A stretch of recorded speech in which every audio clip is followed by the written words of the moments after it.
ايه عامل ايه؟ كله زي الفل. طبعا بص يعني كلام مش انا طبعا كابتن الحلقه خلص. لا كلام ده كلام محترم، وكلام الكابتن عماره كلام محترم، وكابتن عماره اتكلم في كل الخطوط او المشاكل الاداريه اللي عماره اتكلم بطريقه منضبطه ومنظمه، ودي حقائق. واخبرنا ان احنا كلنا ما نعلقش، نقعد نستمع وحقائق. يعني الكابتن عماره اتكلم في نقط مهمه جدا وحقائق. انا عايز اتكلم بقى في الناحيه الفنيه. يعني كابتن عماره اتكلم في جانب، انا عايز اتكلم بقى كل دي مشاكل كورة ومعترفين بيها، واخطاء اللي كابتن عماره اتكلم فيها وانا موافقه مليون في المية. بس انا بقى الجانب الثاني بقى، انتوا فين بقى كلاعيبه كوره، كاوضه لبس، كجهاز فني، اللي انتوا بقى اللي بتاخدوا الفلوس ارزاق وكل حاجه، وهتكلم بارقام يا مهيب، بس دي ارزاق، بس على قد ما انت بتاخد لازم تديني.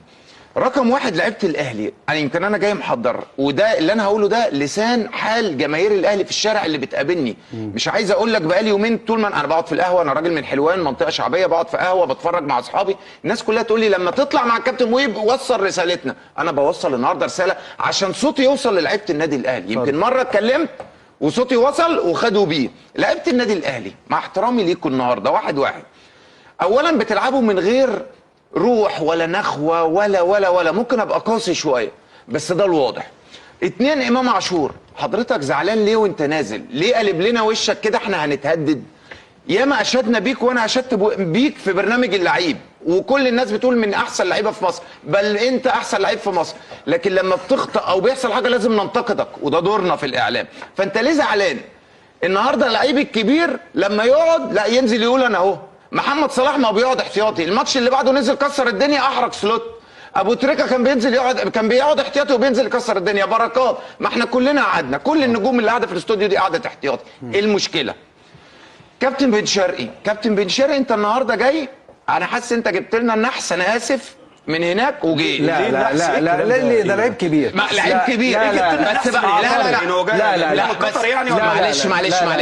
معلش يا دودار، بعدين بس انت معلش من ساعه ما جيت هو عايز يقول ما اضافش يعني. ما اضفتش حبيبي. اقول لك على حاجه، معلش ما اضفتش. انا بن شرقي بالنسبه لي مدير فني.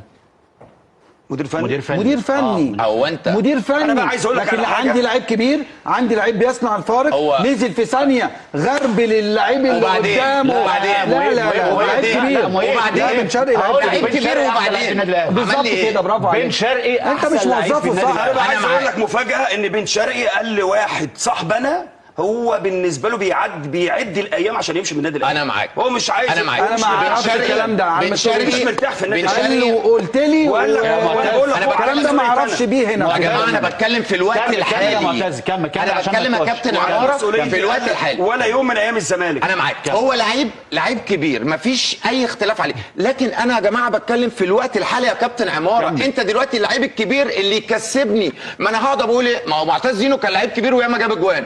الكابتن عماره احسن باك ليفت جه في مصر. كابتن دودار احسن ماشي. ودلوقتي انا بتكلم دلوقتي دودار وحش، دلوقتي لازم انتقده دلوقتي. بس انا هقول لك حاجه مختلفه. فوحش هقول لك حاجه. وبعدين يا كابتن عماره كل ماتش دلوقتي نازل بالشماعه. انا متفق مع يعني لا يا جماعه، شغل مدرب بن شرقي طبعا. انا هنا في الاستوديو مع مهيب في برنامج اللعيب، افضل اللعيبه المهاريه طول عمري يحل لك اي موقف في النادي الاهلي. مين يا كابتن؟ بن شرقي. وانا بقول ان بن شرقي مدرب اضافه يا كابتن، اضافه. مدرب يوظفه امتى يلعبه، امتى احنا كده ما عندناش مدرب، امتى يبقى موجود، امتى ما يبقاش موجود. احنا كده ما عندناش مدرب. احنا جايبين لنا واحد مع احترامي ليه، مفكرينه جايبينه قالوا له انت هتمسك فرقه الصم والبكم. خلاص هو غير موفق. فرقه الصم والبكم. هو جاي الراجل مدير فني ده اخرس. حتى الكاميرا لما بتيجي عليه على طول واقف كده. ما تديني رد فعل يعني. ترب ده يعني انت بتاخد فلوس، اديني رد فعل.